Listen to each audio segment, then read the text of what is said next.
very sad situation over the weekend. Very serious situation near Castillo de San Marcos, the fort, where two women were critically injured early Sunday morning. I believe the call came in just after 2 in the morning. St. Johns County Sheriff's Office reports around 2 a.m. Yes, a 21-year-old female driver, so young, very young, these two. Gosh. 21-year-old female driver was seen speeding north on Avenida Menendez when her car veered onto a sidewalk, striking two women. The vehicle did not stop there. It continued to a nearby parking lot, hitting a parking sign and a pay-by-park kiosk, and then coming to a halt. In the aftermath of the crash, St. Johns County Sheriff's Office launched the investigation leading to 2 arrests.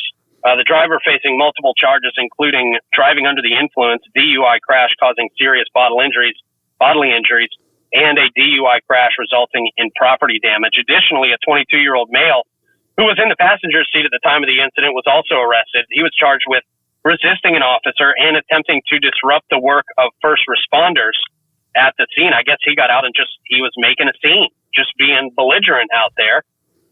Current condition of the injured woman right now remains critical. And of course, the investigation ongoing. I mean, let's touch right on kind of the elephant in the room. Heard a lot of people saying, I got to say, not a lot of people. I will say friends and family of the mayor were saying online that, nightlife ordinance would have stopped this. Could have stopped this from happening. No. That doesn't seem to make sense to me. I mean, what are your thoughts on that? Irresponsible drunk people are going to be irresponsible drunk people no matter what the time of day. Right. And, they don't start throwing things out like that. And to tell you the truth, if we had the ordinance and everybody unloads at midnight like the ordinance wanted us to do, it would have been a lot more crowded and it could have hurt even more people.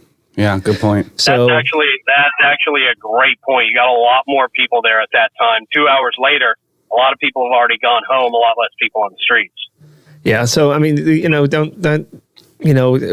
all the sympathy should go to the injured people and wish them well of getting healthy. And people need to understand that you cannot drink and drive. You will hurt people and possibly kill yourself and other people. Don't drink and drive. Yeah. And that's always the best advice, no matter what time it is. I mean, these things unfortunately happen at 4 o'clock in the afternoon. They happen at 6 o'clock in the afternoon. Sometimes these things happen at 11 o'clock in the morning. It's just, you can't regulate away people making bad decisions. You can do everything you can to put roadblocks in front of them and encourage them to be more responsible. But, you cannot governmentally regulate away stupidity and bad behavior. And that's just unfortunately what this was from some very young people, who have just started, we have to assume, at the age of 21, just have not been consuming alcohol for that long and really don't know how to handle it and made the worst decision probably of their lives.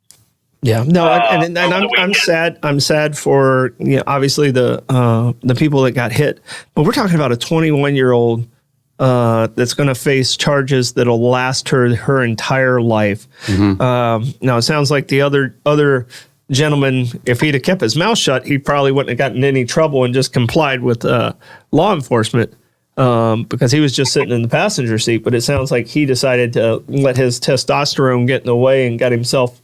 Now he's facing charges. Yeah. So it's just young people doing real irresponsible things. So yeah. So and to go back and to go back to your other point, Pete. I mean, when we try to control alcohol 100 years ago for prohibition, it's what sprung up all the gangs and the mafia. Right. Gave it all the strength that we have in our country, and it still exists from an ordinance that got put in 100 years ago nationwide.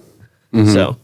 And everybody processes alcohol differently. So, 100%. She may have had her last drink, maybe, but who knows if she got even more high off of it after it was metabolizing in her body. Who knows? Yeah.